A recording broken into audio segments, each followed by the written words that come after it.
Hey guys! So welcome back to my channel. This week I decided to talk about the being black foreigner Waiguoren in China in general. So before starting to talk about my experience in China, first of all I want to say that my experience aren't the same as other people's experience, of course. I'm a student, I'm African, I'm a girl, and I'm in my 20s. So of course I won't have the same experience as someone who's here working in their 30s and I don't know, from Europe, right? So I just can talk about my experience, I can't talk about other people's experience. But so far I have been in China for almost 9 years. Well, some people will say not really because I was living in Macau, then I moved to Beijing. Okay, it's a different state, but there's a lot of similarities anyway. It's still in China, I think. Don't attack me, please. So it's been quite a long time I came to China. And to be honest, I got so used to it that it was very hard for me to find negative points. There is negative points, of course, like every other countries, but it was difficult for me because I just got used to the lifestyle here and I don't see as much, you know, this is bad or this is bad, like when you just came to a country and you're not used at all to the culture and how it's here, you know? Okay. So far, do I like China?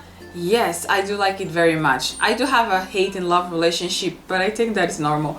We do have a hate and love relationship with almost every city that we live in. There's not just, we don't just like everything, but if I would put it on a scale from 1 to 10, I would say I like China like 7.5, 8. I pretty like it very much, and when I'm not here, I'm in holidays or I go back home, I really miss it a lot. And I know when I'm living forever, I'm really gonna miss this place. But of course there's things that annoys me and there's things that I love. The first one that I would say that I think you could see it in every other videos on YouTube is the staring in the streets, especially if you're a minority, like they're not used to see many black people walking around the streets. But this is not just for black people, there's also, they're gonna stare at you if you look Indian, white. I mean, you're just different, you know, than the normal Chinese people they're gonna see in the streets. So many people are not used to it. I wouldn't say it's a very negative point because I got used to it and I don't really realize it anymore that often.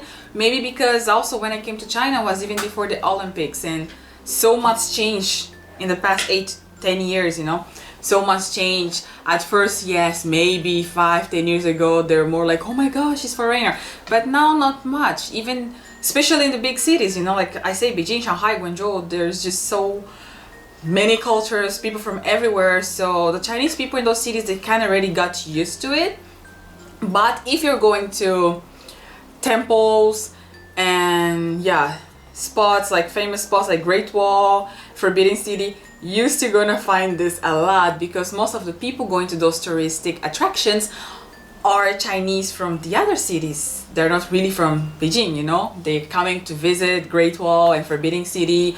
So of course many of them have never seen a foreigner, so you're gonna be stared. Some people are gonna come to you, want to touch you, take pictures with you, but 99.999% of the time it's nothing bad, it's not mean, you know, it's just they have never seen it and they're not used to it and they want to talk to you. And if you talk Chinese, even if a little bit, they're like, oh my gosh, you talk Chinese, and they want to be friends with you, they want to take pictures.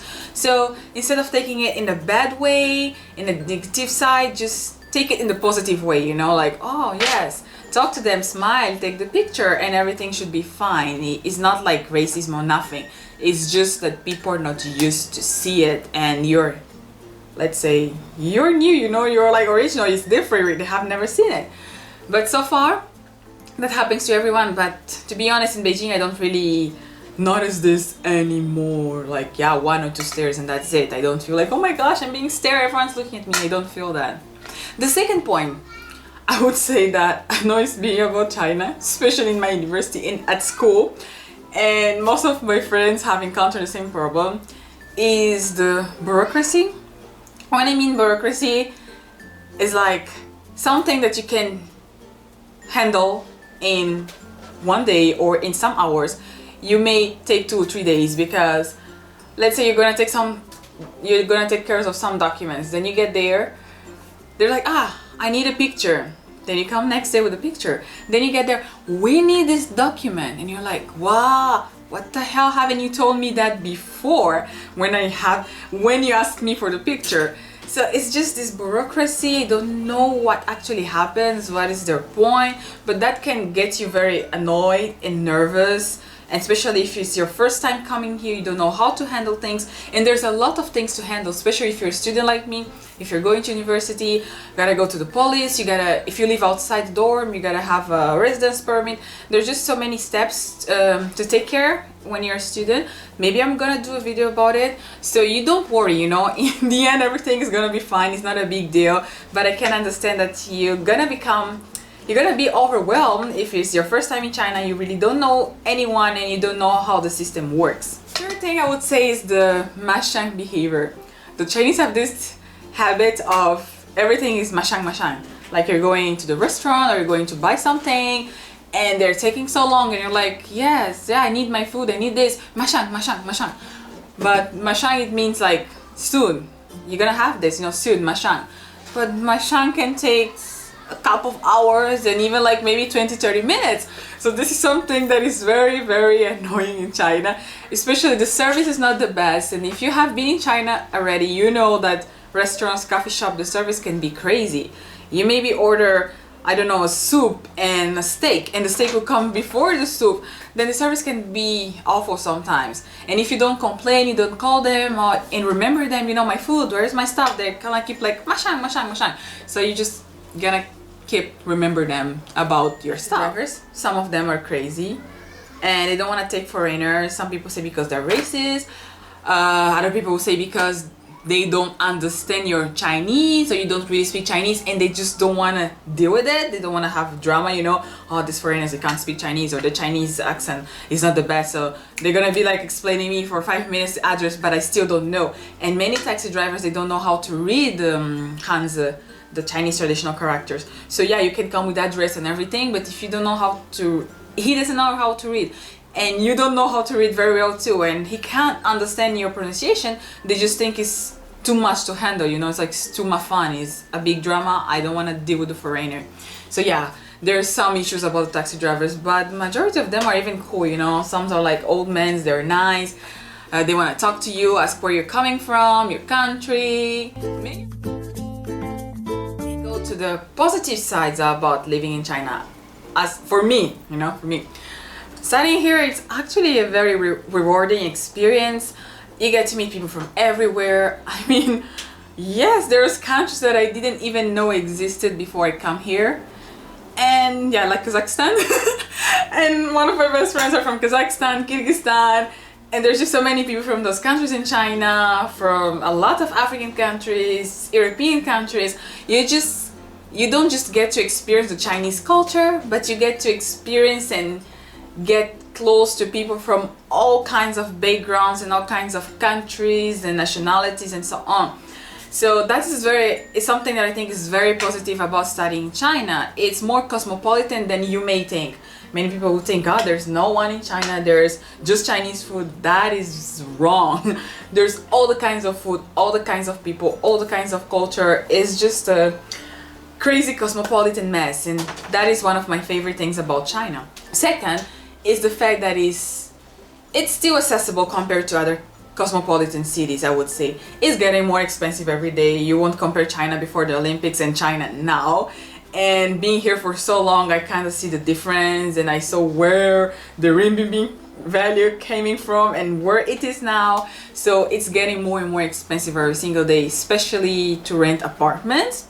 But taking the apartment renting price, even the apartment renting price is very expensive, but I know that cities like Australia, Melbourne and Sydney and very cosmopolitan cities are still like uber expensive, like Hong Kong and so on. So I think Beijing is still okay. It's getting expensive, it's still okay. In terms of food, like you can eat cheap Chinese food, you can eat even like, I don't know, foreigners food, Western food, French, Italian.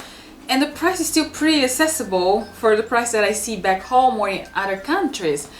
So I think the accessibility, partying in China is pretty cheap, especially for students. You have the Udalco area, you have bars for students and clubs, and most of them you don't even pay, and if you pay maybe what, 30 kwai, 50 kwai. This is about what, $5-10 to get inside the club. You have ladies night, open bars, there's PRs everywhere, you get your name in the list, you get for free. So party is still very accessible, especially for young people. That's why people love to stay in China. Also, the one thing I like about China is because I love to travel, and you guys know I'm a travel and fashion blogger and blogger. So I love to explore. China is a huge country. This shouldn't even be called a country, but a continent, because this is huge. And there's so many beautiful places to see, many beautiful places to visit. So this is one of the most positive things I like about China, is traveling around the country and also to neighbors Asian countries. I really love about China. So to sum up everything I say, I think China is a very good place to live and visit and study. And I hope to show you guys in my next videos, and I already have some videos on my channel to show you how it's life in China. I'm gonna show a little bit of everything, from shopping to markets to food to temples to life just here in general, so you guys can see that, you know, how is China. You can have a better perception, because I can just sit here and tell you about it, but I need to show you so you can see really how it is. I'm so nervous, Rita. It's okay. Yeah. Just you talking with yourself. So Yourself, yeah. I can just...